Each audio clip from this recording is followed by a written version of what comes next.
Good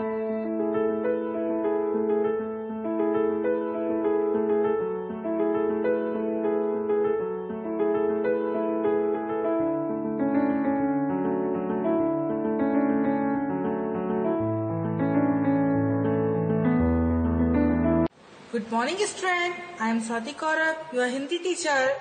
आज हम शुरू करेंगे क्लास 5 का चैप्टर 3। इसका नाम है सूल पानी। आइए हम देखेंगे इसमें जो कठिन शब्द आए हैं उनको। सबसे पहले देखेंगे विश्राम, क्रूर, रमणीक, सम्मोहित, आक्रमण। ये है जो कठिन शब्द इसमें आए हुए हैं वो। इस पाठ में बताया गया है कि किस प्रकार भगवान महावीर ने अपनी करुणा, सहानुभूति, धैर्य, विश्वास तथा सेवा भाव से शूलपाणी नामक राक्षस को अपना शिष्य बना लिया। शाम ढलने लगी थी। भगवान महावीर विहार करते हुए आस्तिक नामक ग्राम के एक चैत्य में पहुंचे। ग्रामवासी भोजन करके विश्राम करने चाह रहे थे, तभी उन्हें भगवान महावीर के आगमन का समाचार मिला। पूरा गांव उनके दर्शन के लिए उमड़ पड़ा। भगवान महावीर जिस चैत्य में ठहरे हुए थे उसी में शूलपाणी नामक एक क्रूर राक्षस रहता था। वह अपने हाथ में एक शूल जैसा नुकीला हथियार रखता था, इसी कारण उसका नाम शूलपाणी पड़ गया था। उसके पास कौशिक नाम का एक विषैला सर्प था, जिसके काटने के पश्चात कोई जीवित नहीं बचता था। चैत्य बहुत पुराना होते हुए भी बहुत सुंदर था। उसके समीप ही गंडक नदी बह रही थी। सामने रमणीक उपवन था। उसमें हर समय रंग बिरंगे सुंदर फूल खिले रहते थे। उपवन के बीचों बीच पीपल का एक विशाल वृक्ष था। भगवान महावीर इसी पीपल के वृक्ष के नीचे बैठ गए। गांव वाले एक एक करके आते गए और उनके चरणों का स्पर्श करके उनके सामने भूमि पर बैठते गए। थोड़ी देर बाद वहां सारा गांव एकत्रित हो गया। भगवान महावीर ने उन्हें धर्मोपदेश दिया। गांव वालों को उनका उपदेश बहुत अच्छा लगा। उपदेश की समाप्ति के बाद भगवान महावीर ने लोगों से अपने अपने घर जाने को कहा, पर वे अपनी जगह से हिले तक नहीं। गांव वालों ने उनसे गांव में चलने का आग्रह किया। भगवान महावीर ने इनकार कर दिया। गांव के मुखिया बोले, प्रभु, इस चैत्य में एक राक्षस रहता है। वह बहुत निर्दयी है। जो भी रात में यहाँ ठहरता है या इधर से गुजरता है वह उसे मार डालता है।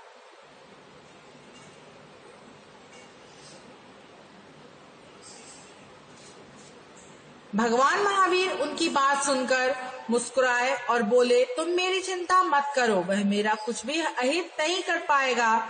इतना कहकर वे समाधि लगाकर बैठ गए। गांव वाले दुखी मन से लौट गए।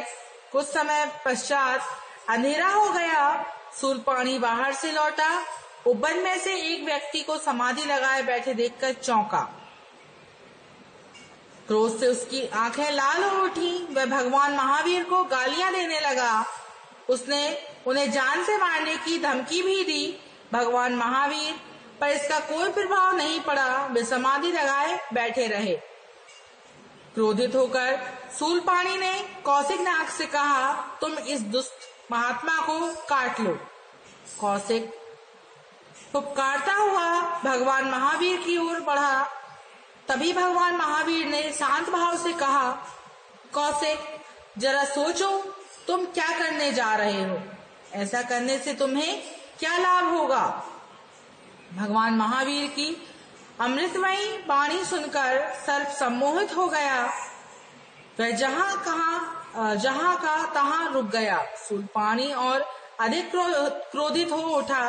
वह चिल्लाया, कौशिक, तुम इस दुष्ट महात्मा के कहने में क्यों आ रहे हो। क्या इसी दिन के लिए मैंने तुम्हें पाला पोसा है। मैं नहीं जानता था कि तुम इतने धूर्त निकलोगे। अब मैं स्वयं इसका वध किए देता हूँ। शूलपाणी ने अपना सूल उठाया। जैसे ही उसने भगवान महावीर पर आक्रमण करना चाहा, कौशिक नाग ने उसे डस लिया। शूलपाणी धड़ाम से भूमि पर गिर पड़ा और तड़पने लगा। उसे तड़पता देखकर भगवान महावीर को बहुत दुख हुआ। उन्होंने कहा, शूलपाणी घबराओ मत, मैं अभी जड़ी बूटी लाकर तुम्हारा उपचार करता हूँ। भगवान महावीर जंगल की ओर निकल गए।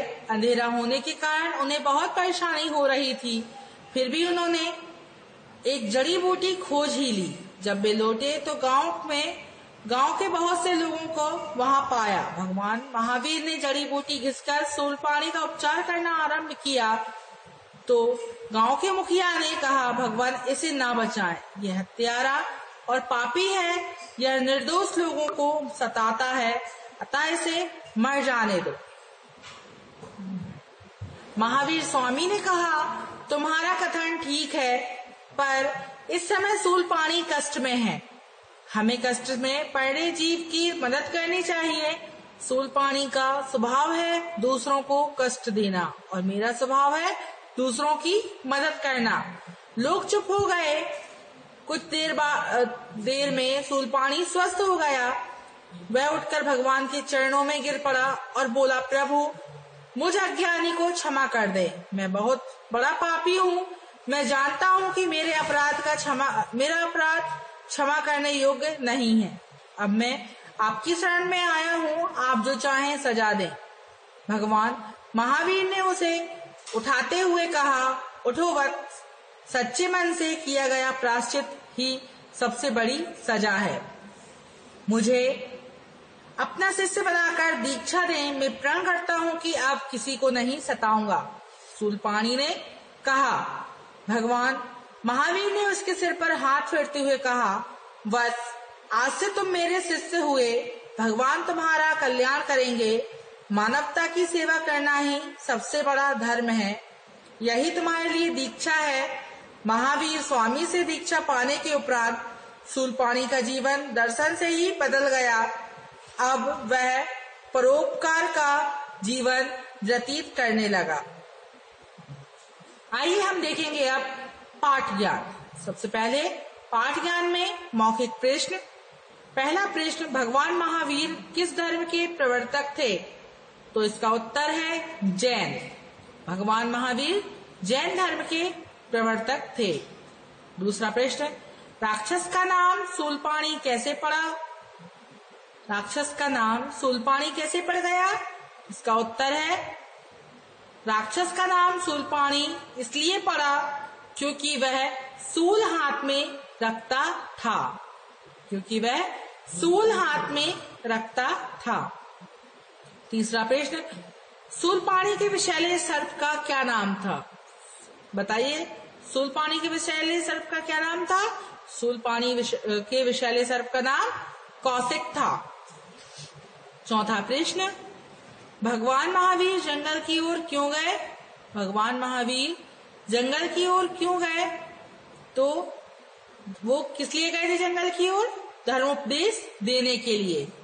भगवान महावीर जंगल की ओर धर्मोपदेश देने के लिए गए। आइए हम देखेंगे लिखित प्रश्न। लिखित प्रश्न में पहला प्रश्न, सही उत्तर पर सही का चिन्ह लगाइए। ये बहुविकल्पीय प्रश्न है। पहला प्रश्न है, भगवान महावीर कहाँ ठहरे थे? तो इसका उत्तर है चैत्य में। कहाँ ठहरे थे? चैत्य में।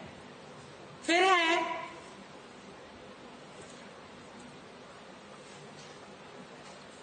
दूसरा प्रश्न, चैत्य के निकट कौन सी नदी बहती थी? चैत्य के निकट कौन सी नदी बहती थी? तो फर्स्ट आंसर सही है, टिक लगाइए इस पर, गंडक। थर्ड क्वेश्चन, भगवान महावीर किस वृक्ष के नीचे बैठे थे? भगवान महावीर किस वृक्ष के नीचे बैठे थे? पीपल के। सबसे बड़ी सजा है, कौन सी सजा है सबसे बड़ी? सच्चे मन से किया गया प्रायश्चित ही सबसे बड़ी सजा है। आइए हम देखेंगे अगला प्रश्न। अगला प्रश्न है, रिक्त स्थानों को पूरा कीजिए।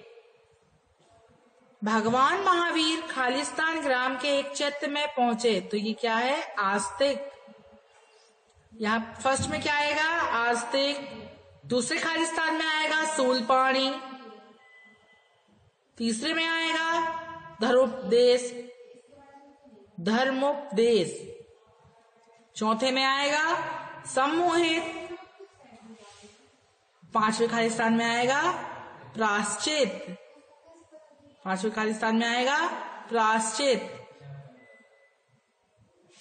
यहां आएगा धर्मोपदेश। ठीक है, अब हम देखेंगे किसने किससे कहा। तो पहला है, इस चैत्य में एक राक्षस रहता है। ये किसने कहा? ये मुखिया ने किससे कहा था? भगवान महावीर से कहा था। तुम मेरी चिंता मत करो। ये किसने कहा? ये महावीर ने मुखिया से कहा। तीसरा है, तुम इस दुष्ट महात्मा को काट लो। ये किसने कहा था? सूलपाणी ने किससे कहा था? नाग से कहा था।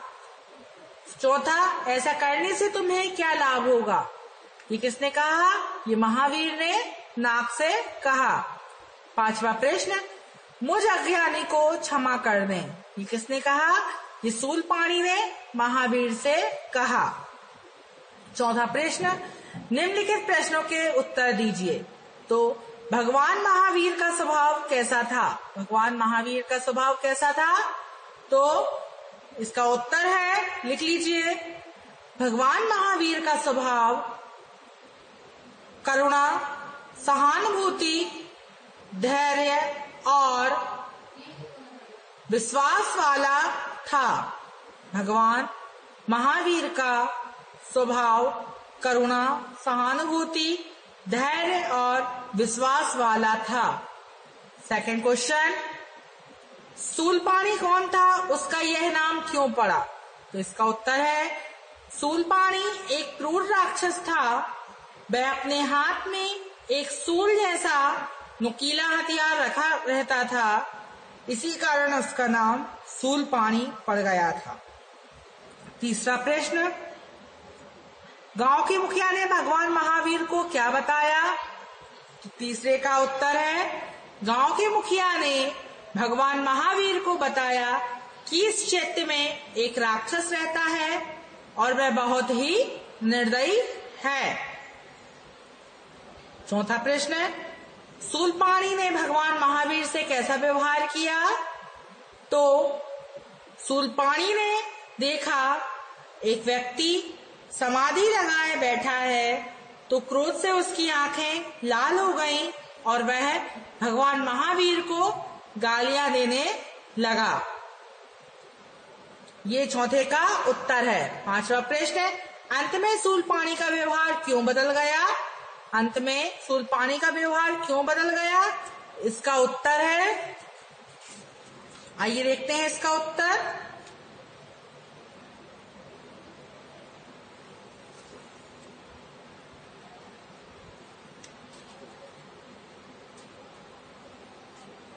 इसका उत्तर है पेज नंबर 15, जहां चैप्टर शुरू होता है उसका सेकंड पेज, नीचे से सेकंड पैराग्राफ। सूलपाणी ने अपना सूल उठाया। जैसे ही उसने भगवान महावीर पर आक्रमण करना चाहा, कौशिक नाग ने उसे डस लिया। सूलपाणी धड़ाम से भूमि पर गिर पड़ा और तड़पने लगा। उसे तड़पता देखकर भगवान महावीर को बहुत दुख हुआ। उन्होंने कहा, सूलपाणी घबराओ मत, मैं भी जड़ी बूटी लाकर तुम्हारा उपचार करता हूँ। ये सब देखकर सूलपाणी का स्वभाव बदल गया। ये उत्तर है आपका पांचवा। छठवां प्रश्न है,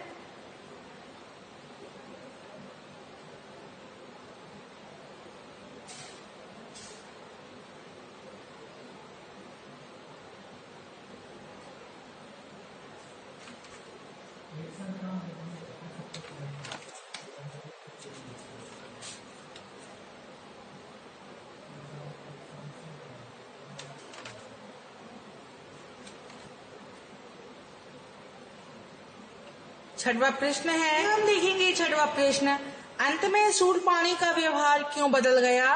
तो इसका उत्तर है पेज नंबर 16 पर सबसे ऊपर का पैराग्राफ, जहां पर लिखा है महावीर स्वामी ने कहा तुम्हारा कथन ठीक है, पर इस सब ये तुम्हारा कथन ठीक है ये काट देंगे।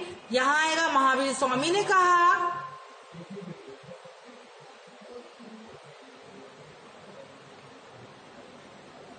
ये पूरा यहां से कट जाएगा। सूलपाणी का स्वभाव है दूसरों को कष्ट देना और मेरा स्वभाव है दूसरों की मदद करना। महावीर स्वामी की दीक्षा पाने के उपरांत सूलपाणी का जीवन दर्शन ही बदल गया और वह परोपकार का जीवन व्यतीत करने लगा। ये उत्तर है छठवा। अब देखेंगे हम लास्ट क्वेश्चन, इस कहानी का सारांश संक्षेप में लिखिए। तो इस कहानी का सारांश है, क्या सारांश है इस कहानी का? तो ये जहाँ लिखा है इस पाठ में बताया गया है कि किस प्रकार भगवान महावीर ने अपनी करुणा, सहानुभूति, धैर्य, विश्वास तथा सेवा भाव से सूलपाणी नामक राक्षस को अपना शिष्य बना लिया। ये इसका क्या है? सारांश है। सारांश क्या है इसका? धैर्य, विश्वास, सहानुभूति, करुणा, ये सब क्या है इसका? कहानी में क्या आया है ये सब सारांश है। ये बताया गया है कि हम अपने अच्छे स्वभाव से किसी का भी मन बदल सकते हैं, किसी को भी क्या कर सकते हैं, कितना ही बुरा व्यक्ति क्यों ना हो, क्रूर व्यक्ति क्यों ना हो, उसका हृदय परिवर्तन कर सकते हैं। आइए अब हम देखेंगे नेक्स्ट क्वेश्चन, भाषा ज्ञान। भाषा ज्ञान में आया है सबसे पहला है शब्द प्रत्यय अलग कीजिए। क्रोधित, क्रोधित में क्रोध अलग है, इत अलग है। इत क्या है? प्रत्यय है। मोहित में मोह क्या हो गया? शब्द हो गया, इत प्रत्यय हो गया। लिखित में लिख शब्द हो गया और इत प्रत्यय हो गया। चिंतित, चिंतित में चिंता क्या हो गया? शब्द हो गया और इत प्रत्यय हो गया। एकत्रित में एकत्र क्या हो गया? शब्द हो गया और इत प्रत्यय हो गया। इन सब में क्या है? इत प्रत्यय है। उसके बाद में लिखना है शब्द जोड़कर लिखिए। सूलपाणी, सूलपाणी, उपधनवन, उपवन, धर्म धन उपदेश, धरोपदेश, अमृत धनमय, अमृतमय, परधन उपकार, परोपकार। अब है बहुवचन लिखिए। गली, गलियां, फूल, फूलों, माली, मालियों, गांव, गांवों, सर्प, सर्पों, नाग, नागों। ये क्या है? बहुवचन है। अब देखिए हमको क्या लिखना है? विशेषण छांट कर लिखना है। विशेषण शब्द छांट कर लिखिए। वहां एक क्रूर राक्षस रहता था। ये क्या है? उसमें ये जो क्रूर है ये क्या है? उसका विशेषण बता रहा है। तो यहाँ पर एक क्रूर क्या है? विशेषण हो गया। उपवन, उपवन सुंदर था। उसका विशेषण क्या है? सुंदर। उसकी जो विशेषता है वो क्या है? सुंदर है। इसलिए यहाँ पर जो विशेषण हो जाएगा वो क्या हो जाएगा? सुंदर हो जाएगा। उसकी आंखें लाल हो उठी। यहाँ पर आंखों का लाल क्या बताया है? आंखों का विशेषण बताया है। विशेषण क्या होते हैं? जो विशेषता बताते हैं वह क्या होते हैं? विशेषण होते हैं। तो यहाँ पर है लाल, ये क्या है? इसका विशेषण है। बहुत लोग जमा हो गए, तो यहाँ जमा ये क्या हो गया? विशेषण हो गया। दुष्ट व्यक्ति के कहने में मत आना, दुष्ट क्या है? व्यक्ति का विशेषण हो गया। तो यहाँ पर दुष्ट लिख दिया हमने। काला सांप फुफकारने लगा, तो यहाँ सांप का विशेषण क्या है? काला। ठीक है, तो ये क्या हो गया? हमारा काला विशेषण हो गया। ये था हमारा पार्ट 3 जो खत्म हो गया है। अपनी कॉपी में लिख लीजिएगा, कॉपी कंप्लीट कर लीजिएगा। धन्यवाद।